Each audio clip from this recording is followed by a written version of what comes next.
नमस्कार। न्यूज परिचर्चा में आपका स्वागत है। पहले मुख्य समाचार।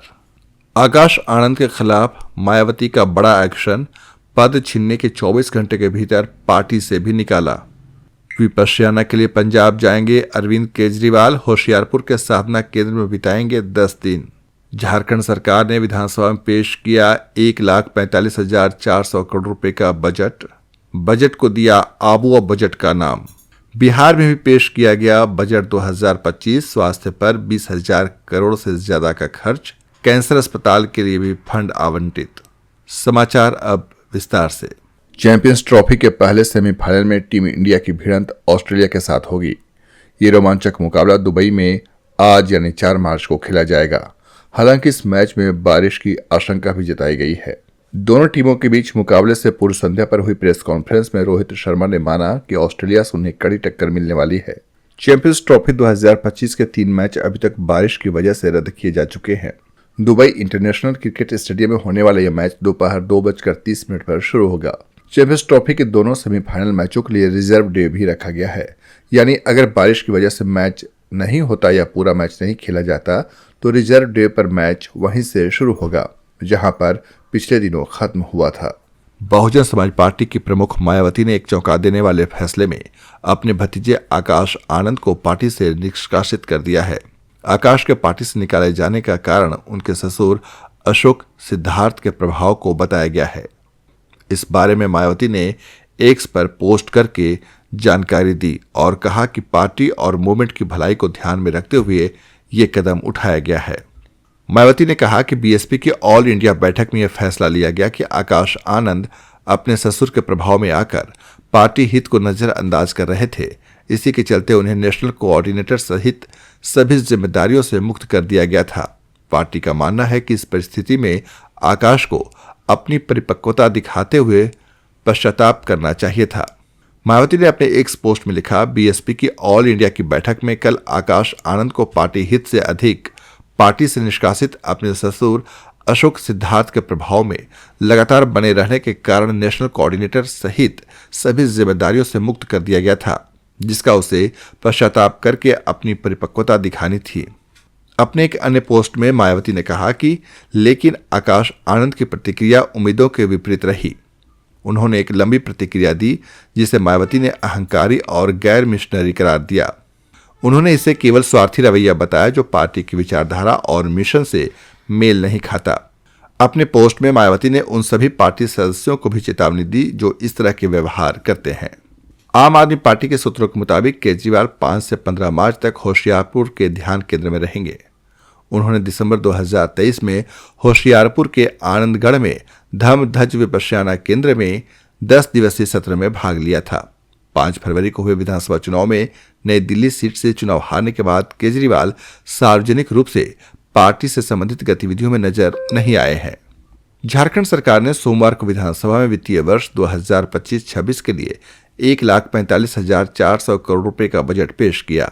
सदन में राज्य के वित्त मंत्री राधाकृष्ण किशोर ने यह बजट पेश किया। इस बजट को आबुआ बजट का नाम दिया गया, जो झारखंड की जनता के समग्र विकास के लिए समर्पित है।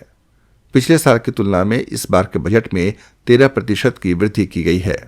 वहीं बिहार विधानसभा बजट सत्र में डिप्टी सीएम सह प्रभारी वित्त मंत्री सम्राट चौधरी ने बिहार बजट 2025-26 पेश किया। इस बजट में कुल 10 सेक्टर्स पर खास ध्यान दिया गया है, जिसमें स्वास्थ्य क्षेत्र पर विशेष फोकस किया गया है। इस बार स्वास्थ्य क्षेत्र पर 20,335 करोड़ रुपया खर्च किया जाएगा। बिहार के नेता प्रतिपक्ष तेजस्वी यादव ने बजट को पूरी तरह से हवा हवाई बताया। उन्होंने कहा कि राज्य सरकार घोषणाएं कुछ भी कर दे, पर आंकड़ों में स्पष्ट है कि सरकार के दावे हवा हवाई हैं। सरकार केवल घोषणा करती है, जबकि धरातल पर हकीकत कुछ और होती है। तेजस्वी यादव ने कहा कि यह बजट बिहार के हित में नहीं है। प्रयागराज महाकुंभ से सुर्खियों में आए आईआईटी बाबा उर्फ अभय सिंह के पास राजस्थान में मादक पदार्थ बरामद हुआ है। पुलिस को सूचना मिली थी कि बाबा सुसाइड की कोशिश कर रहे हैं, मगर जब टीम मौके पर पहुंची तो उन्होंने कहा कि मुझे कुछ याद नहीं है क्योंकि मैंने गांजा पी लिया था। इस मामले में जयपुर पुलिस ने अभय सिंह के खिलाफ एफआईआर दर्ज की है। हालांकि गांजा की मात्रा कम होने की वजह से आईआईटी बाबा को गिरफ्तार नहीं किया गया। हरियाणा में कांग्रेस कार्यकर्ता हिमानी नरवाल की हत्या के मामले में रोहतक पुलिस ने आरोपी के नाम का खुलासा करते हुए कहा कि झज्जर में मोबाइल की दुकान चलाने वाले आरोपी सचिन को गिरफ्तार कर लिया गया है। सचिन ने ही हिमानी को उसके घर पर ही मोबाइल चार्जर केबल से गला घोंटकर हत्या कर दी थी। इस बारे में पुलिस ने जानकारी देते हुए बताया कि आरोपी को दिल्ली से गिरफ्तार किया गया।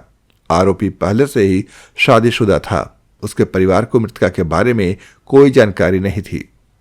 रोहतक में हिमानी का शव पिछले हफ्ते शनिवार को एक सूटकेस में मिलने के बाद अगले दिन रविवार को हरियाणा पुलिस ने इस मामले की जांच के लिए एसआईटी का गठन किया था। झारखंड में प्रतिबंधित नक्सली संगठन तृतीय सम्मेलन प्रस्तुति के पास अमेरिकी सरकार का M16 हथियार मौजूद था। दरअसल चतरा पुलिस ने कार्रवाई करते हुए टीएसपीसी के सेकंड इन कमांड 18 लाख की नामी नक्सली आक्रमण गंजू को गिरफ्तार किया था।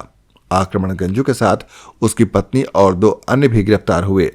नक्सली आक्रमण गंजू की निशानदेही पर चतरा पुलिस ने M16 समेत कई ऑटोमेटिक हथियार और गोलियां बरामद की हैं। पुलिस M16 हथियार को बरामद किया जिस पर प्रॉपर्टी ऑफ यूएस गवर्नमेंट लिखा हुआ है। चतरा के एसपी विकास पांडे ने बताया कि हथियार पर प्रॉपर्टी ऑफ यूएस गवर्नमेंट लिखा हुआ है। यह हथियार आक्रमण गंजू के पास कहां से आया इसकी जांच की जा रही है। M16 अमेरिका और इजरायली हथियार है। अमेरिका में ये 1957 में बनी थी। अमेरिकी सेना M16 का इस्तेमाल करती थी। AK-47 को टक्कर देने के लिए M16 को तैयार किया गया था। जर्मनी के मैनहेम में एक कार के भीड़ में घुस जाने से 2 लोगों की मौत हो गई और कई लोग घायल हो गए। पुलिस ने बताया कि एक व्यक्ति की मौत हो गई है, लेकिन राज्य के आंतरिक मंत्री ने समाचार एजेंसी को बताया कि एक अन्य व्यक्ति की भी चोटों के चलते मौत हो गई। इस मामले में एक संदिग्ध को गिरफ्तार कर लिया गया है जो कथित तौर पर 40 वर्षीय एक जर्मन व्यक्ति है। अमेरिका के राष्ट्रपति डोनाल्ड ट्रंप ने सोमवार को अपने ट्रूथ सोशल अकाउंट पर लिखा कि कल की रात बड़ी होगी।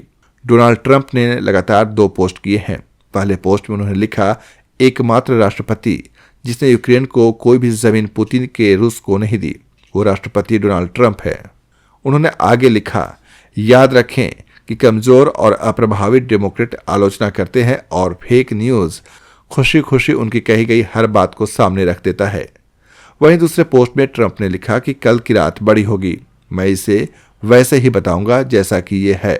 दिल्ली एनसीआर में वायु गुणवत्ता में सुधार को देखते हुए वायु गुणवत्ता प्रबंधन आयोग ने जीआरपी यानी ग्रैप के सभी चरणों के तहत लागू प्रतिबंधों को वापस ले लिया है।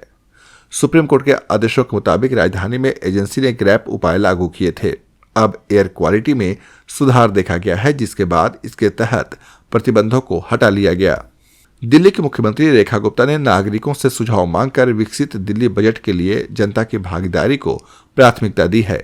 सरकार ने व्हाट्सएप और ईमेल के जरिए सुझाव प्राप्त करने की प्रक्रिया को आसान बनाया है। विभिन्न वर्गों से संवाद करके महिला संगठन, शिक्षा जगत, व्यापारी, किसान और युवाओं की राय ली जाएगी।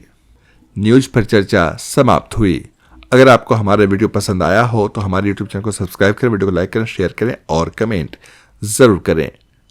मिलते हैं अगले वीडियो में, तब तक के लिए नमस्कार।